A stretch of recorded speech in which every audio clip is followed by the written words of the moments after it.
আসসালামু আলাইকুম বন্ধুরা, আশা করি আপনারা সবাই ভালো আছেন। নতুন আরেকটা ভিডিওতে আপনাদের সবাইকে স্বাগত জানাচ্ছি। সৌদি আরবে এই বর্তমান পরিস্থিতিতে যে সকল ভিসাগুলো নিয়ে সৌদিতে আসবেন, আপনাদের কমন একটা প্রশ্ন থাকে যে ভাই ডাইরেক্ট কোম্পানির ভিসা সৌদি আরবে পাওয়া যায় কিনা। ডাইরেক্ট কোম্পানির ভিসা পাওয়া যায়, তবে অনেকটাই সীমিত। কিন্তু এর মধ্যে আপনারা যে সকল ভিসাগুলো নিয়ে আসতেছেন, এজেন্সি কিংবা দালাল আপনাদেরকে যেভাবে কথাবার্তা বলে ভিসাগুলো দিচ্ছে, সেই ভিসাগুলো ম্যাক্সিমাম ভিসা সাপ্লাই। আর এই সাপ্লাই কোম্পানির ভিসাগুলো দিয়ে আসার পর প্রবাসীদের যে একটা গুরুত্বপূর্ণ ভোগান্তি, সেটা কিন্তু ভুগতে হয়। দেখা যাচ্ছে যে কোনো কোম্পানি আপনাকে ঠিকঠাক স্যালারি দিচ্ছে না, কোনো কোম্পানি আপনাকে ইকামা দিচ্ছে না, কোনো কোম্পানির থাকার জায়গা ভালো না। মানে সাপ্লাই কোম্পানির অ্যাকচুয়াল বিভিন্ন ধরনের সমস্যা। আর এই সমস্যাগুলো একটা ভিডিওতে বলে শেষ করা যাবে না। আপনারা এই বর্তমান সময়ে যদি পারেন ফ্রি ভিসা নিয়ে আসার চেষ্টা করবেন। যদি একটু টাকা বেশিও লাগে, তারপরেও ফ্রি ভিসা দিয়ে আসলে আপনি একটা সিকিউরিটি পাবেন। কিন্তু সাপ্লাই কোম্পানি দিয়ে আসলে আপনার কিন্তু হাত বাঁধা থাকবে। আপনি যেটাই করতে যাবেন না কেন, সেই কাজটা করতে গেলেও কিন্তু আপনি ফেঁসে যাবেন। তো এমন তো অবস্থায় আপনার সিদ্ধান্তের উপরই নির্ভর করে আপনার পবার জীবন।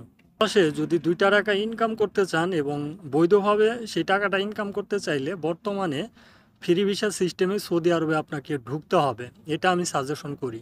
তবে যদি কেউ সাপ্লাই কোম্পানির ভিসাতে আসেন, আপনাদের সাথে হয়তো কিছু কিছু লোকের সাথে সিস্টেমগুলো ভালো হবে, সিস্টেমগুলো মেনটেন হবে, কিন্তু কিছু কিছু লোক রয়েছে যারা অনেকটাই কষ্টে জীবনযাপন পার করবে। সৌদি আরবের পরিস্থিতি অ্যাকচুয়াল 10 বছর আগে যেরকম ছিল সেই রকমটা নেই।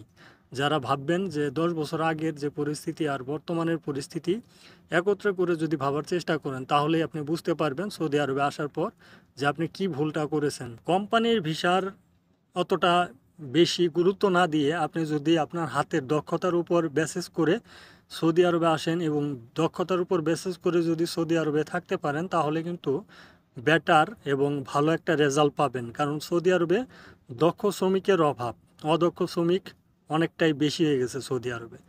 আর এমন তো অবস্থায় যদি আপনার হাতের কোনো কাজ জানা থাকে, সে কাজের উপর বেসিস করে আপনি ভালো টাকা ইনকামের পাশাপাশি সৌদি আরবে ভালো কিছু করতে পারবেন। এটা অবশ্যই 100% সত্য।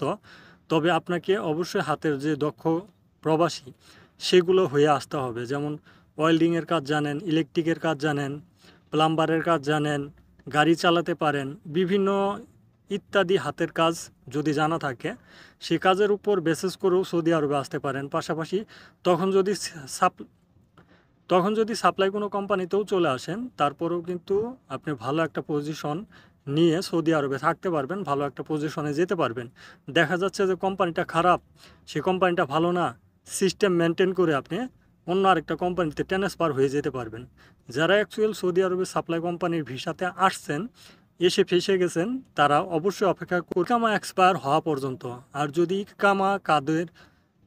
ইকামা আপনাদের কেউ না পেয়ে থাকেন, 90 দিন পার হয়ে যায়, সেই ক্ষেত্রেও কিন্তু আপনি রুকুম ওয়াকেত নাম্বার তুলে আপনি ট্রান্সফার হয়ে যেতে পারবেন আরেকটা কফিল ধরে। এগুলো সিস্টেম রয়েছে সৌদি আরবের শ্রম আইন অনুযায়ী, এই সিস্টেমগুলো রয়েছে, এগুলো আপনারা মেনটেন করুন। আশা করি যেই তথ্যগুলো আপনাদেরকে দিলাম আপনারা বুঝতে পারছেন। আজকের ভিডিওটি এ পর্যন্তই। ধন্যবাদ সবাইকে। সালামু আলাইকুম।